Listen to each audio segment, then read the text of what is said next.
안녕하세요. 맥킨의 지혜투자 클럽입니다. HLB 계열 종목인 HLB 이노베이션의 이제 베리스모 관련해서 임상 진행 사항을 중장기 투자자 관점에서 한번 살펴봐 드리도록 하겠습니다. 그리고 계열 종목인 생명과학과 제약, 테라피틱스, 글로벌 차트론까지 한번 살펴보겠습니다.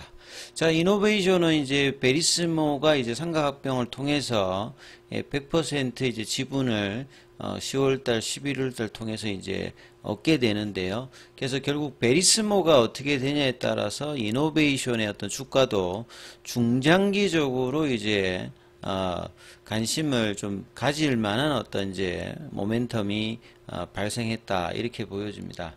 자, 그래서 이 관련돼 있는 데이터 관련되는 부분들을 확인하기 위해서 clinicaltrial.gov에 들어가서 이 부분들을 확인 한번 해보도록 하겠습니다. 여기 들어가면 이제 홈페이지가 나오고요. 여기에 이제 베리스모로 이제 검색을 하게 되면 지금 임상 관련되는 NCT 넘버가 이제 세 가지 정도가 뜨죠. 리크루팅이라고 하는 말은 이제 임상 환자를 모집하는 겁니다. NCT 넘버들이 이렇게 리크루팅으로 다 떠 있죠. 그러면 실제로 지금 이제 임상 환자를 모집하는 형태고, 여기 이제 뉴라고 이제 새로 이제 뜬 것도 있습니다.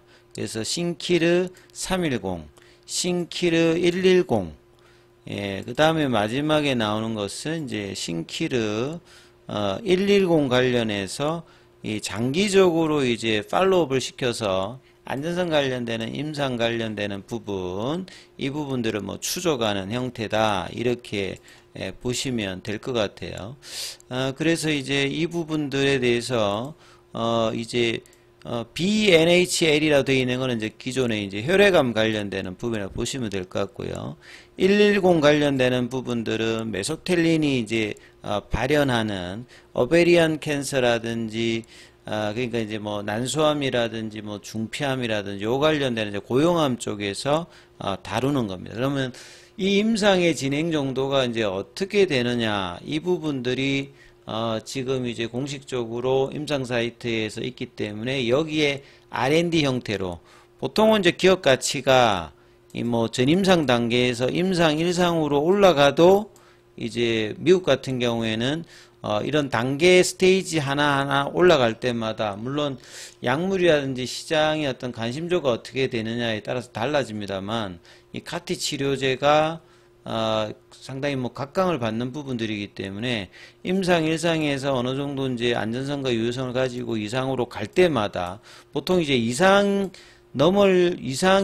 때 이제 주가가 가장 좀 급등을 장기적으로 합니다. 그래서 이 부분들이 어느 정도 시간이 걸리고 언제쯤 이 부분들이 반영이 될지를 이제 메뉴에 있는 신키르 310 관련되는 부분 내용을 좀 살펴보면, 여기는 임상 스타트가 10월 달입니다.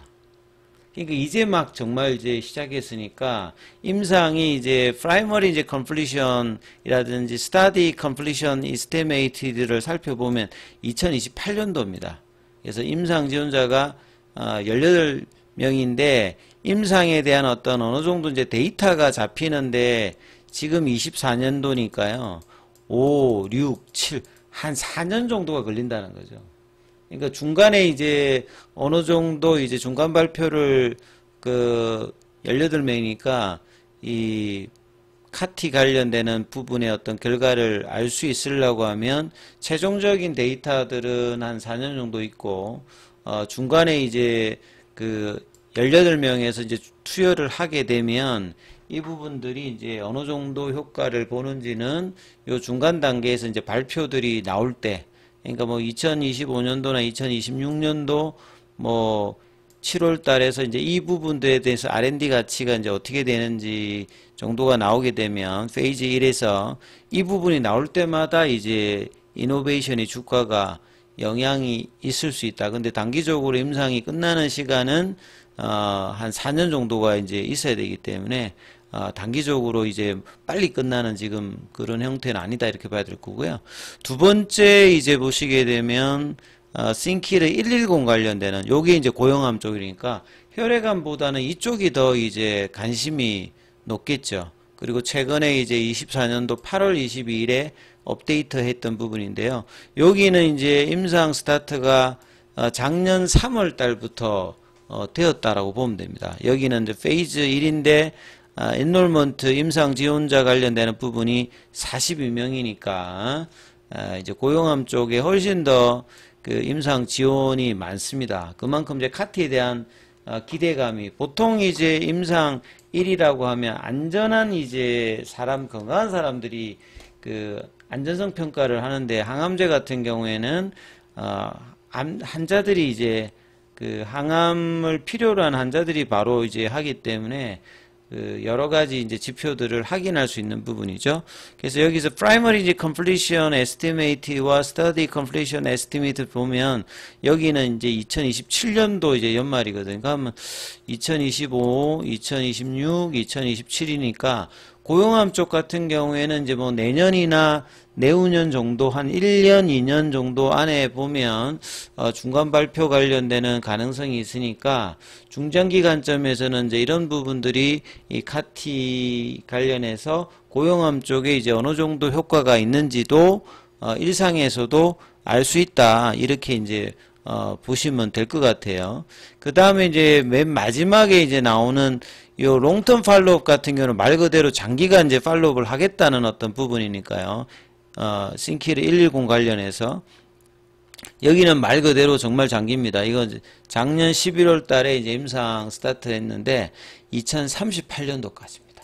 그러면 정말 그러니까 한 15년 동안 이제 이 부분의 어떤 데이터들을 장기적으로 말 그대로 정말 롱텀하게 팔로우업해서 이제 이밸류에이터 롱텀 세이프티 안전성 관련되는 부분들, 이 고용암 쪽에서 이 메소톨론이 이제 나타나는 부분에서 성인 대상으로 이 부분들을 이제 확인하는 뭐 그런 임상들이 진행이 되고 있다, 이렇게 보시면 되겠습니다. 그래서 장기적으로는 단기적으로 뭐 1년 안에 몇 달 안에 이제 이런 경우에 나오는 게 아니라 최소한 뭐 1년, 2년 정도, 그러니까 내년도 하반기나 내후년도에는 이 부분들에 대한 어떤 이제 관심도가 높아지는 어떤 국면이 고용암 쪽에서 먼저 나오고 그 다음에 연도에 뭐 혈액암 관련되는 부분들이 나오기 때문에 지금보다는 훨씬 더 이 결과에 대한 어떤 기대감이, 결과가 좋게 나오게 되면 이 이노베이션의 어떤 중기 관점에서 어떤 시가총액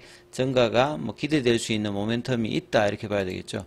그리고 이제 베리슨 홈페이지에 들어가 보시면 결국 이제 신약 개발사들은 누가 이제 경영진과 이제 인적 자원에 있느냐, 이게 굉장히 중요하죠. 그래서 뭐 브라이언 켐 관련되는 이제 뭐 창업자 CEO 대표도 일단 중요하고, 그 다음에 최근에 이제 기사에 많이 나오는 거는 로라 존슨 이 치프 사이언티픽 오피셔 관련되는 부분도 기사에 많이 나오고요. 그 다음에 가장 글로벌하게 이제 관심을 많이 받는 것은 이 파운딩 사이언티스트에서 나오는 이 마이클 말론 이제 박사와 이 칼준 박사죠. 그러니까 이 두 사람으로부터 이 카티 관련되는 부분의 어떤 이 개념들이 임상화되면서 이 카티 치료제가 2017년도에 킴리아라는 게 FDA 허가를 받아서 이제 세상에 나왔기 때문에 이 파운딩 이제 어드바이저의 이제 칼준 그 박사와 그 다음에 여기 이제 파운딩 사이언티스트의 마이클 이 멜론 그 박사의 어떤 기대감이 임상의 어떤 디자인과 진행 과정에서도 충분히 반영이 되어서 진행되는 것이라고 좀 기대할 수 있다, 이렇게 봐야 되겠죠.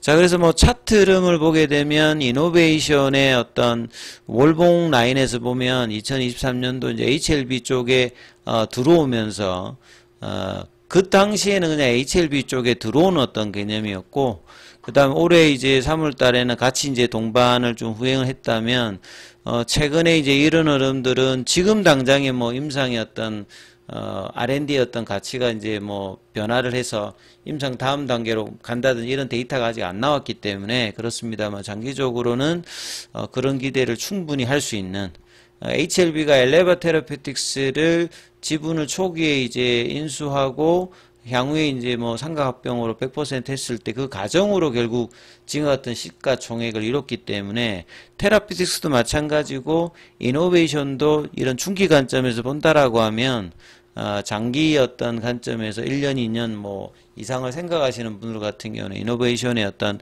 향후의 어떤 진행 과정을 잘 살펴보셔야 된다. 이렇게 말씀 좀 드리고요. 그리고 이제 뭐 생명과학 같은 경우에도 오늘 이제 일봉상으로 원봉이 나오면서 파라볼릭의 어떤 전화로 11,400원과 11,000원대 가격을 살짝 좀 이탈을 했습니다. 그래서 이 부분들이 양봉이 이제 10월달 들어서 나오는 여부 좀 중요하고요. 그 다음 제약 같은 경우도 볼린저 밴드 하단에 좀 지지는 했는데, 이제 어느 정도 이제 다시 안정권에 가려면 26,000원, 27,000원에서 양봉이 다시 또 나오는 모습을 이번 주, 이제 2일, 4일에 이제 어떤 흐름을 보이느냐 이게 중요하겠죠. 테라피틱스 같은 경우에도 일단 밑꼬리가 나와서 최대한 이제 양봉의 시가 라인 부근에 붙여 나왔는데 거래가 늘면서 다시 이제 만원권 위로 올리는 어떤 흐름들이 나와야 되는 어떤 흐름이고요. 그 다음에 이제 뭐 글로벌 같은 경우에도 지금 6일 연속으로 지금 흘러내려왔는데 여기도 이제 파라볼릭 추세 전환이 좀 나왔기 때문에 다시 5,500원대로 가는 흐름을 10월 달에 만드는 흐름을 빨리 이제 만드는지 여부가 일단은 중요하다. 이렇게 보시면서 흐름 체크해 보시기 바라겠습니다.